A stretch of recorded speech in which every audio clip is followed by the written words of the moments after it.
இது நம்ம டெய்லி லைஃப்பில் பார்க்குற ஒரு வாழ்க்கையே இல்லை இந்த படத்தில் சொல்கிற ஒரு இந்த படம் டிபிக்ட் பண்ணுற ஒரு சப்ஜெக்ட்.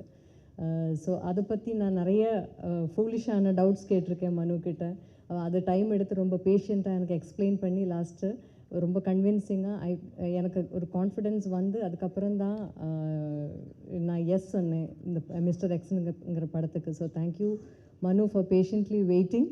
அண்ட் இந்த யூஸ்வலாக ஸ்பை ஃபிலிம்ஸ் நம்ம பார்த்துருக்கோம். ஆனால் நார்மலி ஸ்பை ஃபிலிம்ஸில் வரும்போது எப்போவுமே பெண் கதாபாத்திரங்கள் எப்போவும் அந்த ஒரு லீடுக்காக சப்போர்ட் ஆகிற மாதிரி அந்த மாதிரி இருக்கிற கேரக்டர்ஸ் தான் நிறைய நம்ம பார்த்துருக்கோம். அந்த மிஸ்டர் எக்ஸில் வந்து எனக்கு கிடச்சிருக்கிற பெரிய ஒரு I'm really lucky to have gotten to play this role.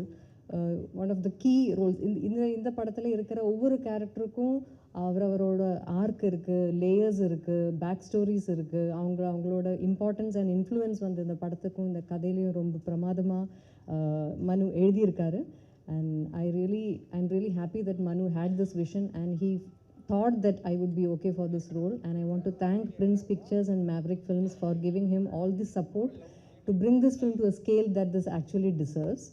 And அப்புறம் இதில் இந்த கேரக்டர் இருந்தாலும் நான் இது வரைக்கும் பண்ணாத நிறைய விஷயங்கள் இன்க்ளூடிங் லிட்டில் யூஷுவலில் இருந்து கொஞ்சம் ஜாஸ்தி அமௌண்ட் ஆஃப் ஆக்ஷன் எல்லாம் இந்த படத்தில் பண்ணுறதுக்கான வாய்ப்பு கிடச்சிருக்கு. அண்ட் ஐ ஷுட் சே அதில் கொஞ்சம் ப்ரூஸ் அண்ட் வூண்ட்ஸ் எல்லாம் இப்போவும் அங்கெல்லாம் இருக்குது. பட் தட் இஸ் ஒரு ஹாப்பி ரிமைண்டரை நான் எப்போவுமே வச்சுக்குவேன். Because that was a really